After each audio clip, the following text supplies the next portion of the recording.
আমরা যখন ন্যাস করব তখন কিভাবে বর্ণগুলোকে আমরা ইউজ করব, তাতে আমাদের শাস্ত্রে 4 রকমের অপশান বলা রয়েছে। কীরকম বলছে, ওমাদ্যান্ত নমন্ত বা সবিন্দু বিন্দুবর্জিত পঞ্চাশদ বর্ণবিন্যাস ক্রমাদুক্ত মনীষিভিঃ।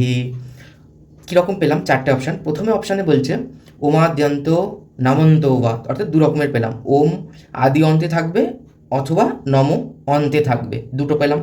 সেকেন্ড লাইনে বলছে, বা ওই লাইনেই সেকেন্ড পার্টটাতে বলছে সবিন্দু বিন্দু বর্জিত, তাহলে এখানেও দুটো পেলাম, সবিন্দু বিন্দু বর্জিত।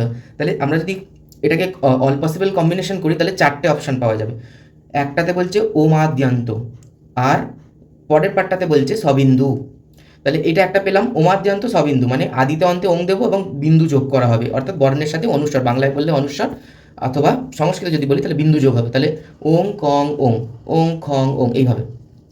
আবার প্রথম পার্টে কি দুটো অপশান ছিল, ওমাদ্যান্ত বা নমন্ত। নমন্তটাকে যদি আমরা নিই তাহলে, আর যদি সবিন্দু নিই তাহলে কং নমঃ, খং নমঃ, গং নমঃ, এটা তাহলে সেকেন্ড অপশান পেলাম। থার্ড অপশানে বলছে আবার, এবার তাহলে সবিন্দু 2 রকম হয়ে গেছে, ওমাদ্যান্ত সবিন্দু হয়েছে, নমন্ত সবিন্দু হয়ে গেছে। বিন্দু বর্জিতটাকে যদি আমরা নিয়ে দুটো নিই তাহলে ওমাদ্যান্ত বিন্দু বর্জিত যদি করি তাহলে ওং ক ওং খ ওং গ ওং, গং বলবো না, বিন্দু বর্জিতটা নিচ্ছি আমরা।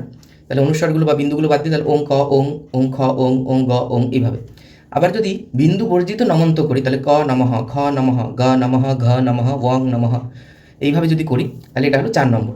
তাহলে ওমটাকে আদিতে অন্ততে দিয়ে একবার বিন্দু বর্জিত, একবার বিন্দু রহিত, বিন্দু সবিন্দু, একবার বিন্দু বর্জিত, আবার নম অন্তে দিয়ে একবার বিন্দু বর্জিত, বিন্দু সমেত। তাহলে 4টে অপশান আমাদের কাছে রয়েছে ন্যাস করার। তার মধ্যে আমরা কোনটা করি, বিন্দু সমেত নম অন্ত, সবিন্দু নমন্ত।